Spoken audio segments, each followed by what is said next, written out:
Hello everyone, Monilogs blogলৈ আপোনালোক সকলোকে স্বাগতম জনাইছো। আজি মই এটা ঘৰৰে ব্লগ দিম। আপোনালোকে ব্লগটো শেষলৈকে চাই যাব আৰু যিসকল মোৰ চেনেলত নতুন আহিছে সকলোৱে মোৰ চেনেলটো লাইক, শ্বেয়াৰ আৰু সাবস্ক্ৰাইব কৰি দিব আৰু অল নটিফিকেশনটো প্ৰেছ কৰি থব, তেতিয়াহে মোৰ আহিব লগা ভিডিঅ'বোৰ আপোনালোকে পাই থাকিব। ঠিক আছে, এতিয়া বলকচোন যাওঁ আমাৰ কিচেন গাৰ্ডেনখন আপোনালোকক এপাক দেখাওঁ। বলক যাওঁ। আৰু এয়া কিচেন গাৰ্ডেন কৰা মানুহজন এজনেই হয়, আপোনালোকক দেখাই দিছো। আৰু ইয়াত ধনিয়া একদম সৰু সৰু হৈ আছে, খাব হোৱা নাই আৰু অলপ ডাঙৰ হ'লেহে খাব পৰা হ'ব। আৰু ইফালে সেয়া স্প্ৰিং অনিয়নবিলাক খায়ে আছোঁ বাৰু। আৰু এইফালে কবি আছে, সৰু সৰু হৈ আছে। এয়া আপোনালোকক অলপ অলপ মই দেখাই দিছোঁ কি কি কৰিছেহে, কিন্তু খাব হোৱাকৈ নাই আৰু অলপ অলপকৈ দেখাই দিছোঁ। সেয়া স্প্ৰিং অনিয়ন আছে, স্প্ৰিং অনিয়নটো খাব হৈছেগৈ। চাপৰতে লাগিছে অমিতা, মই দেখাই দিছোঁ, একদম চাপৰতে লাগিছে। এয়া অমিতা, এইকেইটা লাগি আছে। আৰু মই স্প্ৰিং অনিয়ন কেইডালমান ছিঙি আনিলোঁ চব্জিত দিবৰ কাৰণে।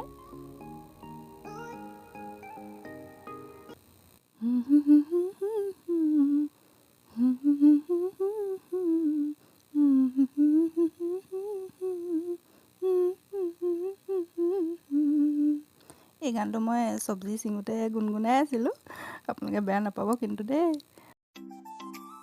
আৰু মায়ে বাৰীতে এয়া দুজোপামান ৰুই থৈছিলে, সেয়াও আপোনালোকক দেখাই দিছোঁ। আপোনালোকে চাওকচোন কেনেকুৱা লাগিছে, আমাৰ কিচেন গাৰ্ডেনখন কেনেকুৱা লাগিছে আপোনালোকে কমেণ্ট কৰিব, সকলোৱে লাইক কৰিব। দেখাই দিছোঁ, এনেধৰণে ৰুই থৈছিলে মায়ে এইকেইজোপা, ওচৰতে ৰুই থৈছিলে। এয়া মই দেখাই দিছোঁ। মই ইয়াৰ পৰাই দুডালমান ইয়াৰ পৰাও ছিঙি লৈ যাওঁ, যিহেতু এইবোৰ বেছি দীঘল হৈ গ'লে ভাগি যায়, সেইকাৰণে মই ছিঙি দিছোঁ পাতবিলাক।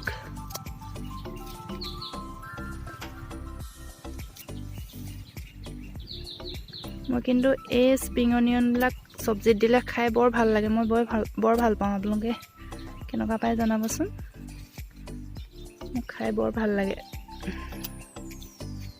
আৰু মই এতিয়া ভাত বনাইছোঁ আৰু আপোনালোকে শেষলৈকে চাই যাব ব্লগটো। আৰু মই লোকেল চিকেন বনাইছোঁ, আপোনালোকে চাব মই কেনেধৰণেনো বনাওঁ। আৰু ঠিক আছে, তেতিয়া বলক। এয়া মাংসটো মই প্ৰথম মেৰিনেট কৰি ল'লোঁ, আদা ৰচুন পিচি লোৱা আৰু পিঁয়াজ অলপমান দিছোঁ, কমকৈ দিছোঁ। আৰু নিমখ কমকৈ দি দিছোঁ, পিছত আকৌ দিম। প্ৰথমতে কমকৈ দি লৈ মই মেৰিনেট কৰি ল'ম। হালধি অকণমান দি দিম আৰু সেই তেল অলপমান দি মই মেৰিনেট কৰি থৈ ল'ম।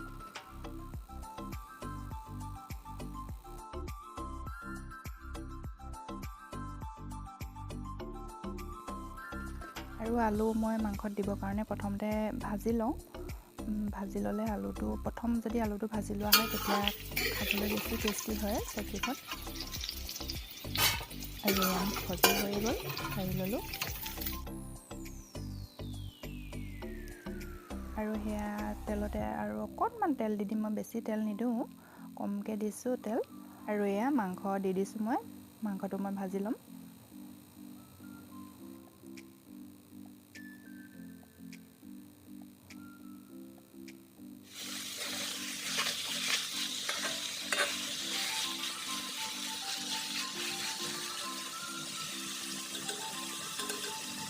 আৰু এয়া মই ঢাকি দিম, 10 মিনিট ল' ফ্লেমত ঢাকি থ'ম।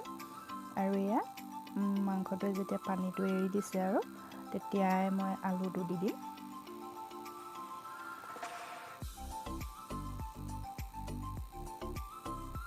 এয়া আলু দি দিছোঁ। আলু দি মই অলপ দেৰি ভাজি ল'ম। আৰু অলপমান নিমখ দি দিছোঁ, যিহেতু মেৰিনেট কৰোঁতে নিমখ কমকৈ দিছিলোঁ, এতিয়া অলপমান আকৌ দি দিছোঁ। আৰু এয়া গৰম মছলা অকণমান দি দিছোঁ। আৰু কাশ্মীৰী ৰেড চিলিটো দি দিছোঁ। আৰু এই কাশ্মীৰী ৰেড চিলিটো দিলে মানে কালাৰটো বৰ ধুনীয়া আহে, সেইবাবেহে মই কাশ্মীৰী ৰেড চিলিটো দিয়ে দিওঁ মাংস বনালে।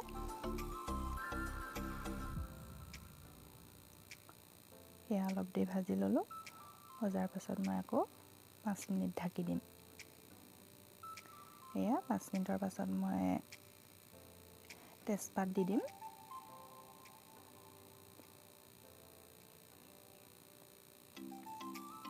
তেজপাত দি দিছোঁ আৰু পিঁয়াজ দি দিছোঁ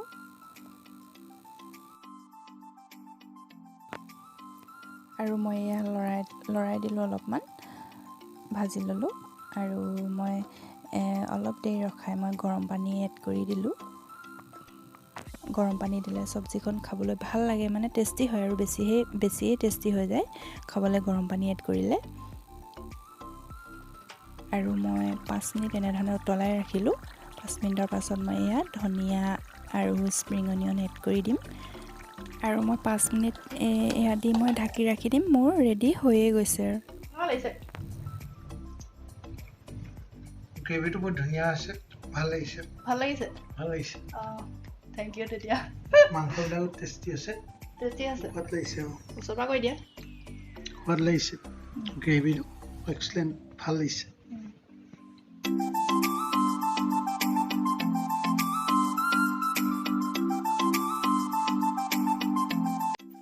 হে গাইজ আজি ভিডিঅ'টো মই ইমানতে শেষ কৰিলোঁ আৰু পিছত ভিডিঅ' কৰা নহ'লে আৰু মোৰ ৰেচিপিটো কেনেকুৱা লাগিলে আপোনালোকে ক'ব সকলোৱে আৰু আহা তুমিও আহা আকৌ আহা মিষ্টাৰক মাতি দিছোঁ মানে শেষ কৰিবলৈ ভিডিঅ'টো মানে এণ্ড কৰিবলৈ মাতি দিছোঁ তেওঁকো মানে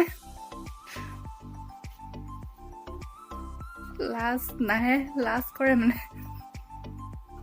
আহ আৰু চেনেলটো লাইক এণ্ড ছাবস্ক্ৰাইব কৰি দিব যাতে আৰু বেল আইকনটো দবাই নটিফিকেশ্যন অন কৰি দিব যাতে আহিবলগীয়া ভিডিঅ'বিলাক আপোনালোকে পাই থাকে ঠিক আছে তেতিয়া হ'ব